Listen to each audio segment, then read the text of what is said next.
No meu primeiro comentário sobre futebol, o personagem não é um jogador, não é um técnico, não é um ídolo.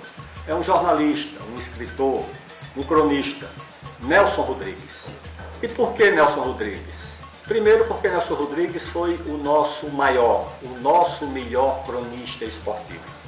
E em segundo lugar, Nelson Rodrigues era um apaixonado pelo Brasil, pelo futebol brasileiro e pela seleção brasileira. Nelson Rodrigues foi crítico de um tipo de jornalismo submisso, que ele chamava de jornalismo quase que colonizado.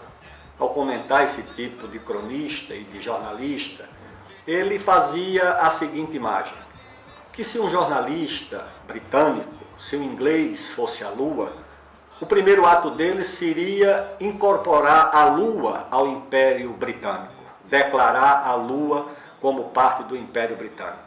E Nelson Rodrigues dizia que o nosso jornalista, quando vai para a Europa, é para se declarar uma colônia e dizer em alto e bom som, eu sou uma colônia, o Brasil é uma colônia. O Brasil está vazio na tarde de domingo, né?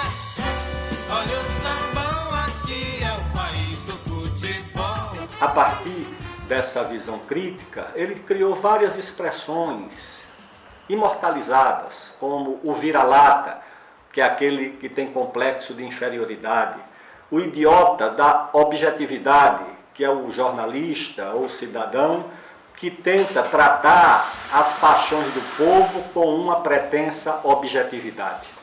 E ele também ajudou a criar uma outra expressão que é o narciso às avessas, ou seja, o narciso às avessas é aquele que é capaz de cuspir na própria imagem.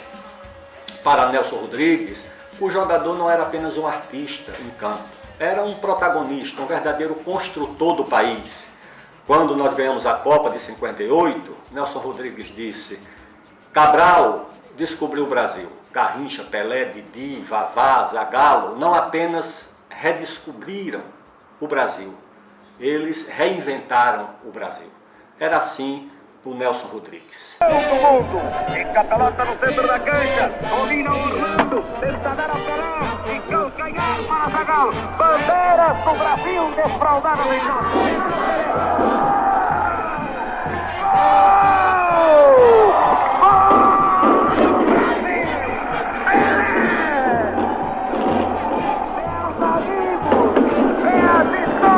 Brasileira. Pelé acaba de marcar o quinto tempo do Brasil. Aos 46 minutos de jogo. Pelé terminou a partida.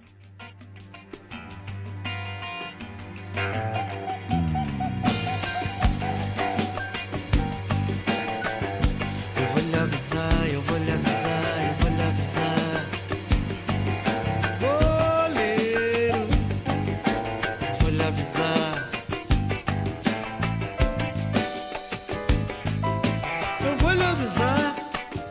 Goleiro não pode falhar, não pode ficar com fome na hora de jogar.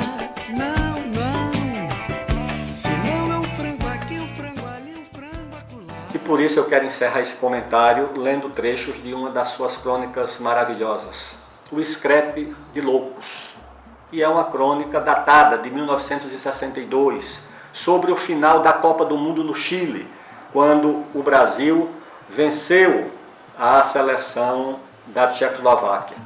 E sobre esse jogo, alguns trechos escritos pelo saudoso e imortal Nelson Rodrigues. A partida está no fim. O juiz russo expia o relógio e o Brasil não precisa vencer um vencido. A Tchecoslováquia está derrotada, de alto a baixo, da cabeça aos sapatos. Mas Garrincha levou até a última gota o seu olé solitário e formidável. Para o adversário, pior e mais humilhante do que a derrota, é a batalha desigual de um só contra 11. A derrota deixa de ser sóbria, severa, dura como um claustro. Garrincha ateava gargalhadas por todo o estádio.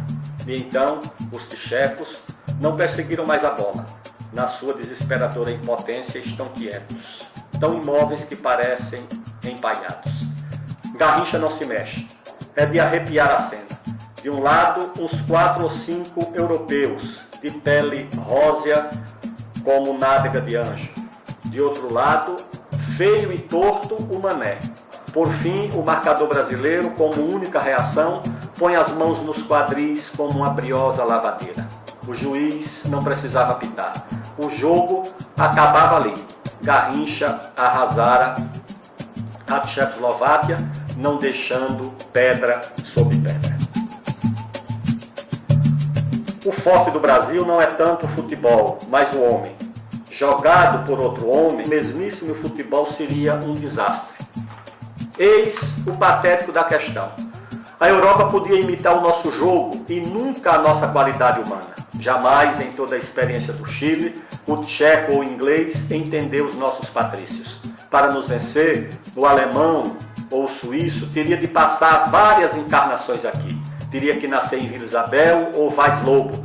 Precisaria ser camelô no Largo da Carioca. Precisaria de toda uma vivência de botecos, de gafieiras, de cachaça, de malandragem geral. Aí está. No velho mundo, os sujeitos se parecem como soldadinhos de chumbo. A dessemelhança que possa existir de um tcheco para um belga ou um suíço é de feitio do terno ou do nariz. Mas o brasileiro não se parece com ninguém, nem com os sul-americanos. Repito, o brasileiro é uma nova experiência humana. O homem do Brasil entra na história como um elemento inédito, revolucionário e criador. Citei a brincadeira de Garrincha no final dramático de jogo. Era molecagem, aqueles 4 ou 5 tchecos parados diante de Mané, magnetizados, representavam a Europa diante de um valor humano insuspeito e deslumbrante.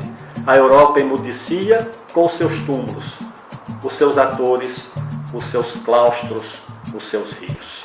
Essa é uma passagem que ilustra o que era o Nelson Rodrigues, a sua paixão pelo Brasil, a sua confiança no Brasil.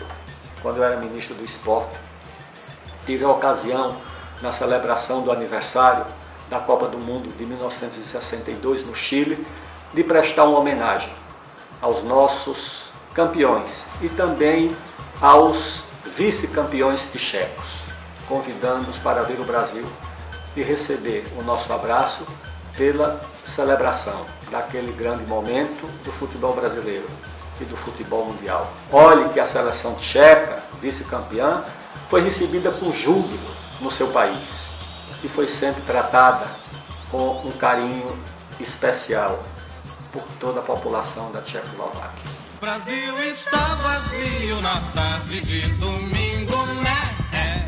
Olha o sambão.